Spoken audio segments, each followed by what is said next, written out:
Closest to the camera in the distinctive yellow and black, it's Hampton School in the Princess Elizabeth Challenge Cup, and they're facing on the far side St Edward's School.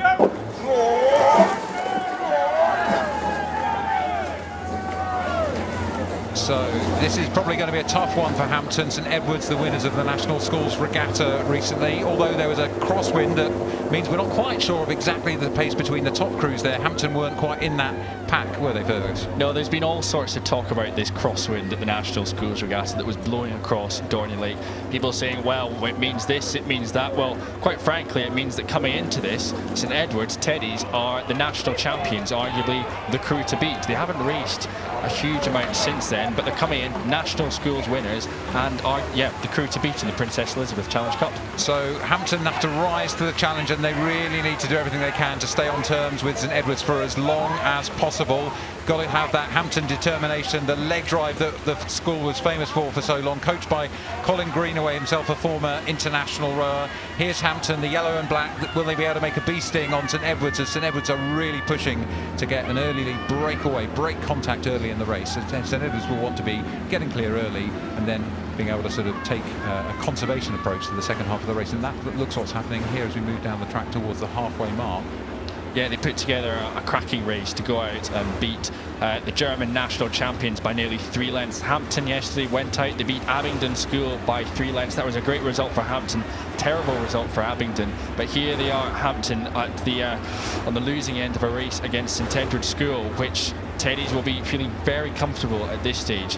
And they're certainly, as a crew, as we've mentioned, national champions coming in, sights firmly set on booking themselves a spot in the weekend and certainly Sunday's racing.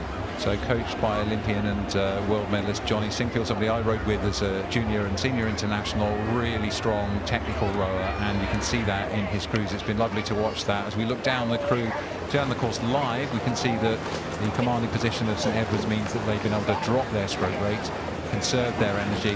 Hampton with determination still in those legs, really pushing hard. Don't look super comfortable in that Hampton boat, to be honest. I think it's a bit of a tricky row for them. They may have to shuffle the crew around a little bit to get this combination together. So looking a bit awkward in the wake of St Edward's, and St Edward's by contrast looking smooth and confident as you would do at this with this level of lead. Yeah, there's the Hampton crew, the back of Hampton bowman there, Toby Gwynn, 18 years of age, sitting there, former skier, but had a bad leg injury a couple of years ago, which made his early years of rowing tricky. But here he is on the Henley track, has already got through a round of Henley Royal Regatta, and facing St Edward's, the National Schools champion. A big day of the races.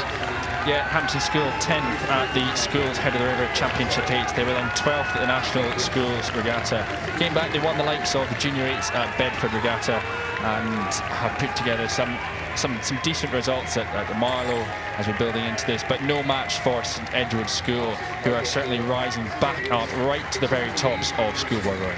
So I think we might have expected St Edward's to come through here. It's going to be a very competitive Princess Elizabeth Challenge Cup. We don't quite know how fast these crews are thanks to the crosswinds at the National Schools Regatta. It's anybody's to play for, and for the first year the Princess Elizabeth Cup is open to club crews of the junior age category 2. Hampton cross the line, so St Edward's taking the win and go through to face another day in the Princess Elizabeth Challenge Cup, beating Hampton School.